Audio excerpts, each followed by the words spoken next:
Kan Pak Willy juga. Ya, Bu. Assalamualaikum warahmatullahi wabarakatuh. Sebelumnya, ini adalah pertemuan kita di awal semester ini. Izin share screen dulu ya, Bu.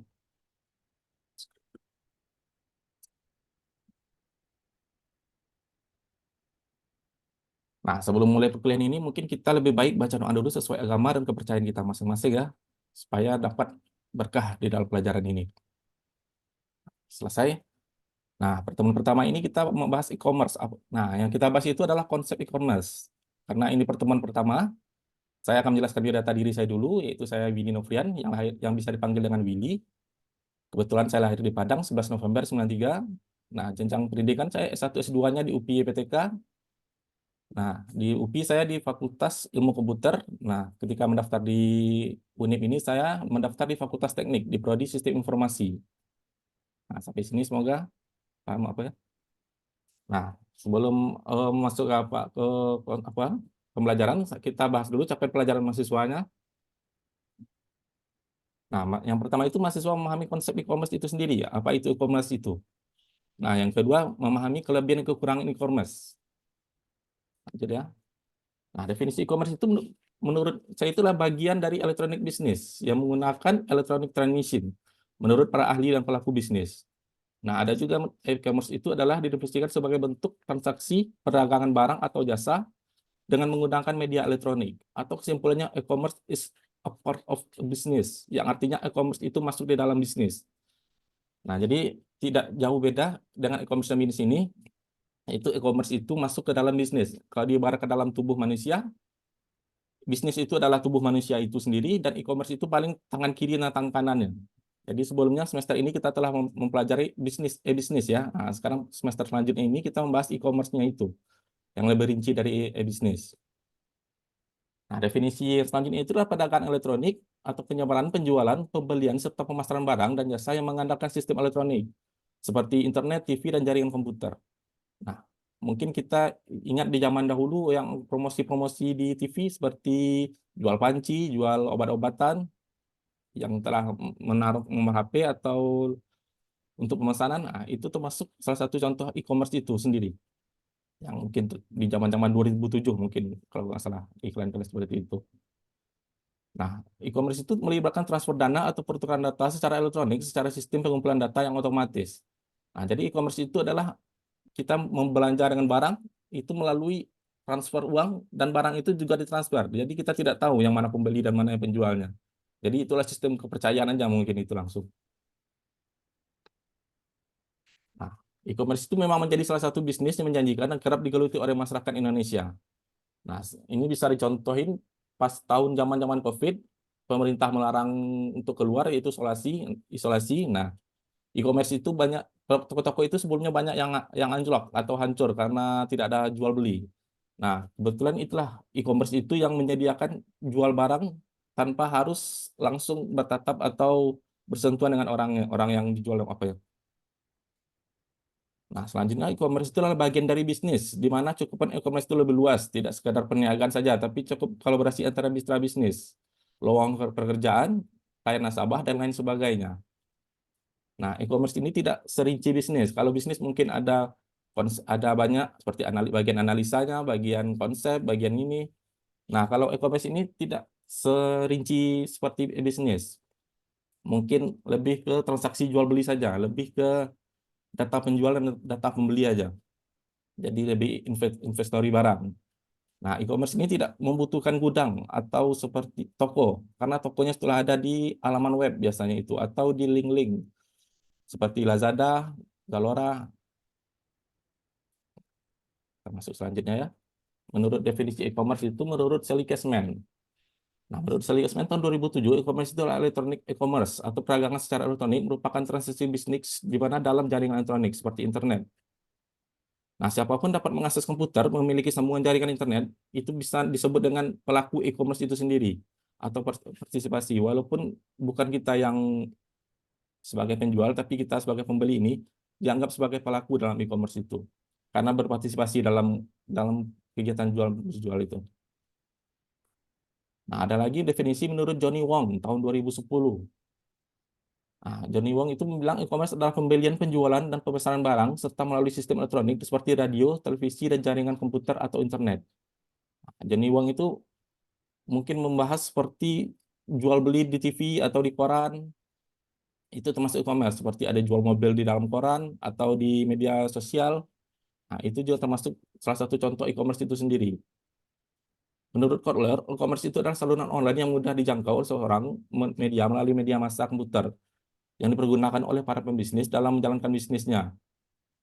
Nah, jadi kehebatan e-commerce itu kita bisa membeli apapun, hanya modal komputer ataupun HP yang ada di zaman sekarang ini. Jadi kita tidak perlu langsung ke tokonya atau langsung pergi ke lokasi, mungkin lokasinya misalnya di Jakarta tokonya.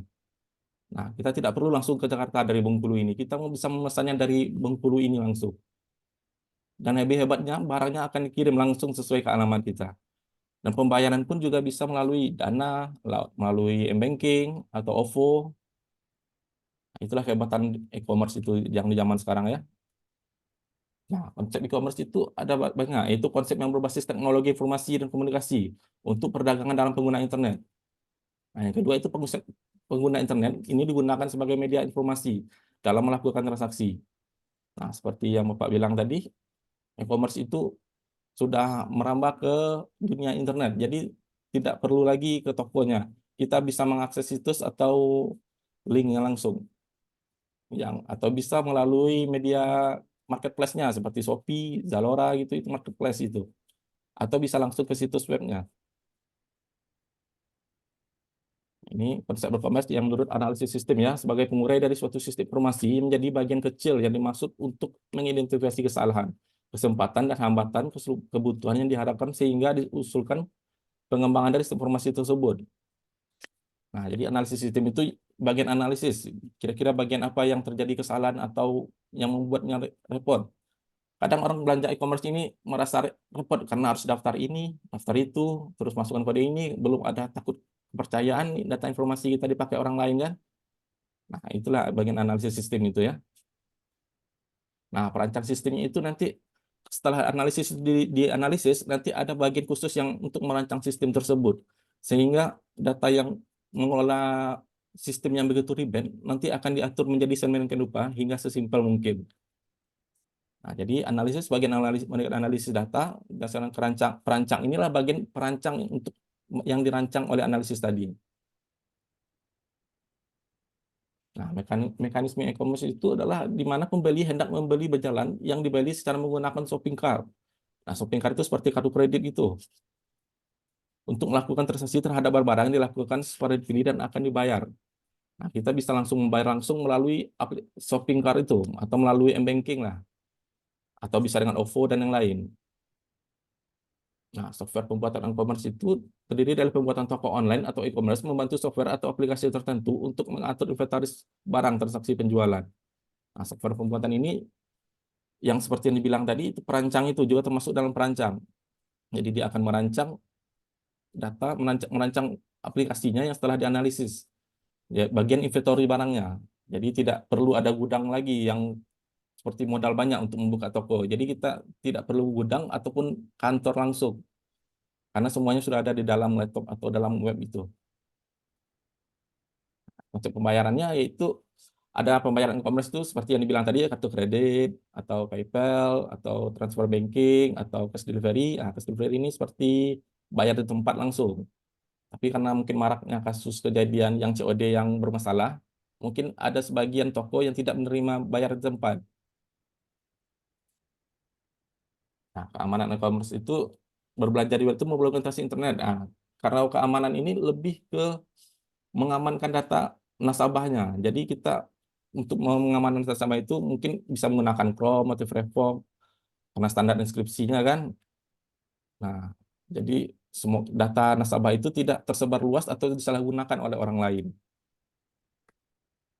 Nah, perbedaan e-commerce dan e-business ya. Nah, e-business itu mencakup area yang sangat luas, seperti pembangunan modal, sumber daya manusia, sumber daya teknologi, proses marketing, dan pemasaran. Kita butuh kantor, butuh bagian audit, segala macam elemen lainnya. Sedangkan e-commerce ini hanya membutuhkan fokus kepada proses jual beli itu saja. Jadi kita tidak butuh maksudnya tidak terlalu sangat membutuhkan yang lain-lainnya seperti sumber daya teknologi, pembangunan modal, kita tidak butuh modal banyak kan.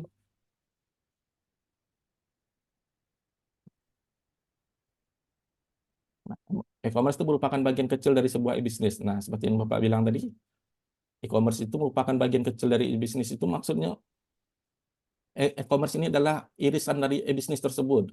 Jadi tidak terlalu seribet e-bisnis, karena e-bisnis kan banyak tadi itu yang dibilang.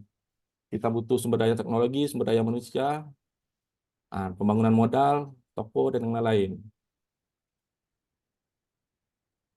Nah, ini beda e-commerce murni dan e-bisnis parsial ya. Partial commerce menunjukkan kondisi yang sedikit baru dibandingkan commerce murni, di mana sebuah bisnis memiliki produk berwujud yang perlu diperjualbelikan. Nah, pure commerce itu merupakan suatu sistem transaksi dilakukan secara online. Perusahaan biasanya tidak memiliki kantor fisik, tetapi juga tidak juga yang mempunyai kantor.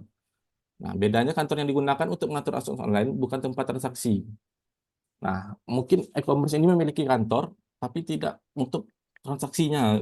Jadi tidak toko yang langsung bertemu dengan orangnya. Jadi sekedar transaksi jual beli aja kantornya itu biasanya. Nah, itu biasanya ada beberapa karyawannya untuk bagian tertentu seperti bagian jual beli, bagian stok barang. Nah, tidak sebanyak butuh SDM untuk e-bisnis lah. Nah, ini contoh e-commerce berbasis internet dan non-internet ya.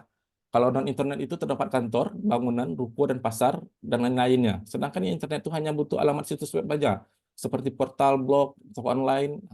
Ini contoh barang yang contoh situs webnya misalnya Cardinal nih. Nah, di Cardinal itu ada bagian menunya, kita bisa mencari pakaian apa, pakaian sepatu, atau bisa difilter, khusus pakaian perempuan, khusus pakaian laki-laki, atau khusus pakaian anak-anak. Bisa lagi difilter, lebih filter lagi, bisa difilter misalnya hanya khusus baju, khusus celana, atau khusus sepatu, khusus toko, jam, dan lain-lain.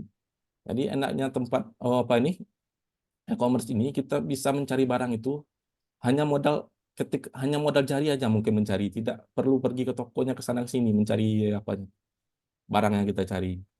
Nah, bisa juga untuk perbandingan harga dengan toko lain.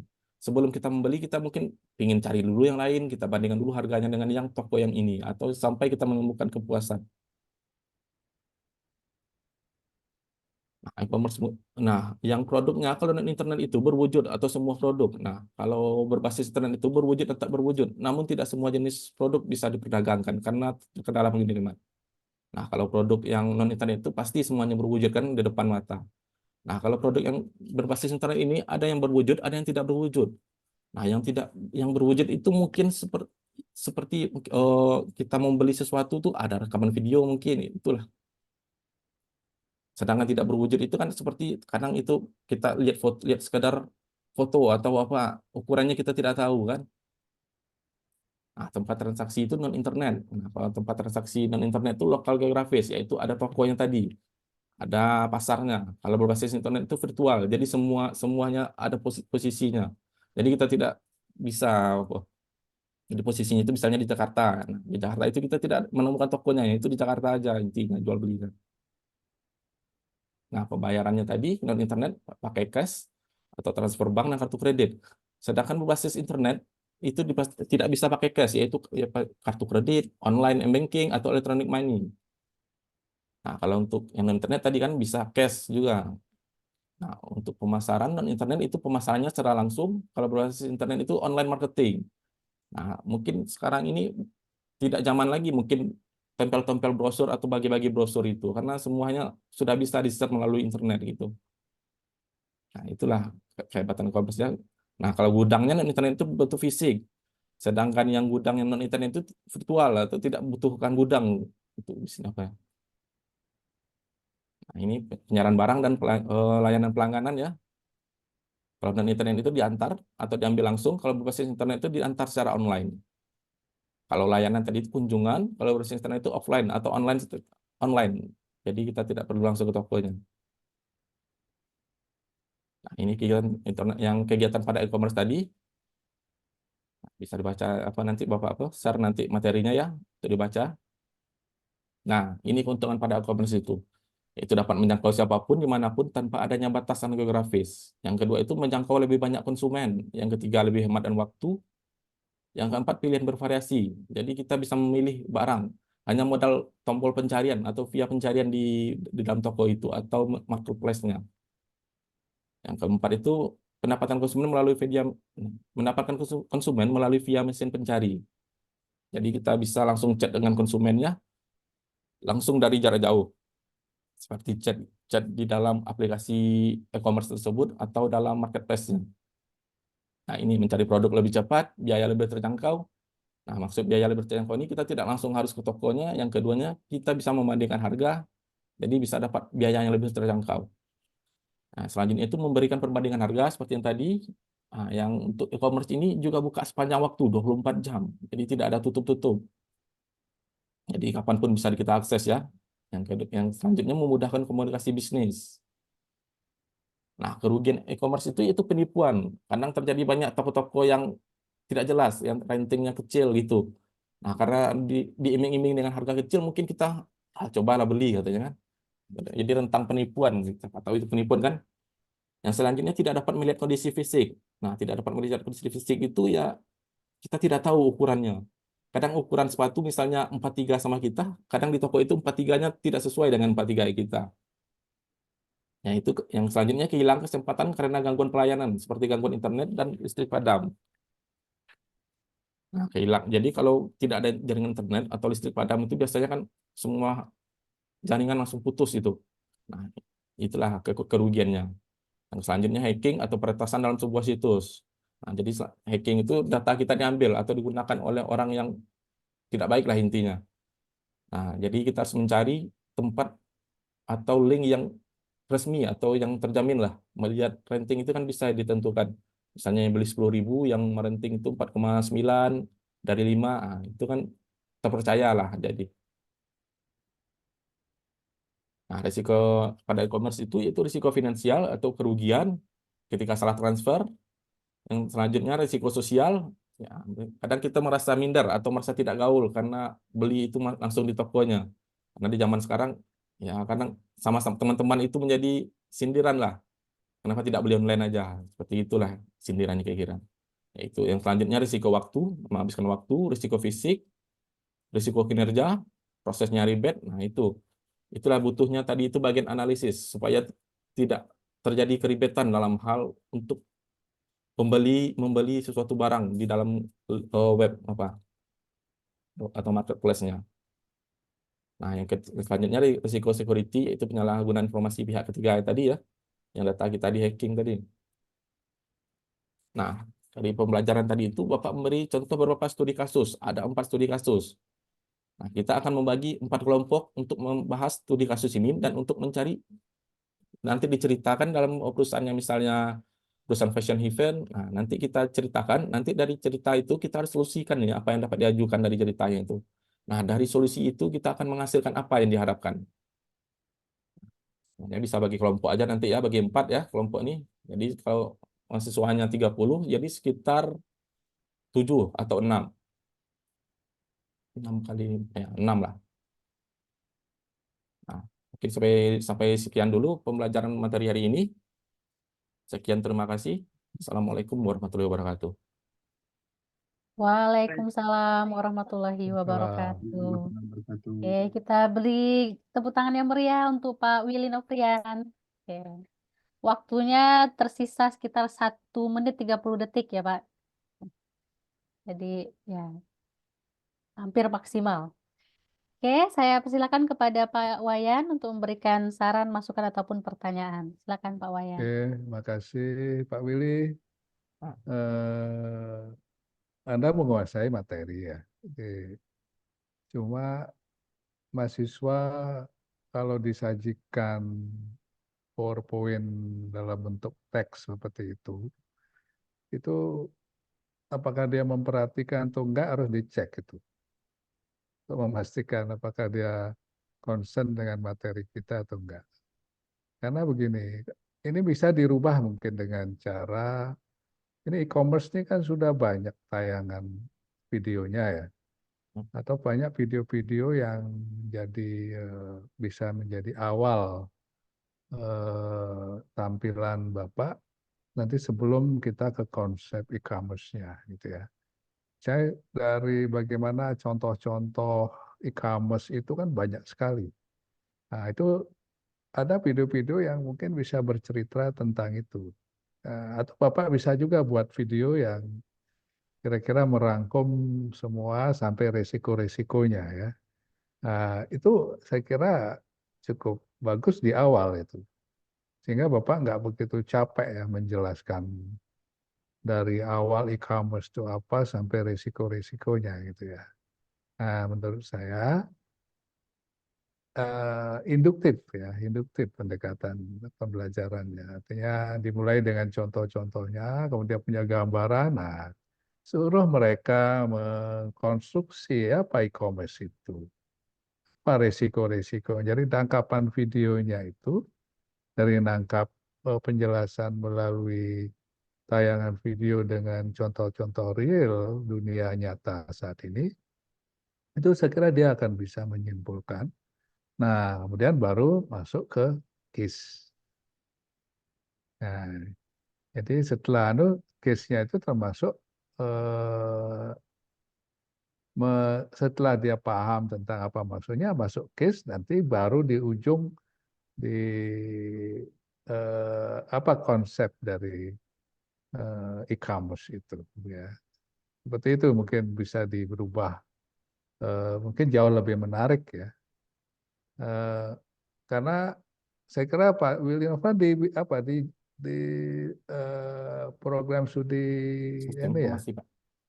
Teknik, Pak. sistem informasi. Ya, Mungkin medianya perlu di advance lagi ya. Kayaknya media ini penting.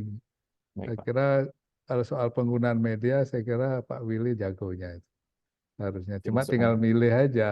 Jadi media itu tidak harus menciptakan, membuat sendiri, tapi bisa by utilization ya, bagi menggunakan yang sudah ada itu banyak sekali, itu bisa digunakan di awal, kemudian sudah itu baru step by step mereka digiring untuk belajar karena dia sendirilah yang harus mengalami.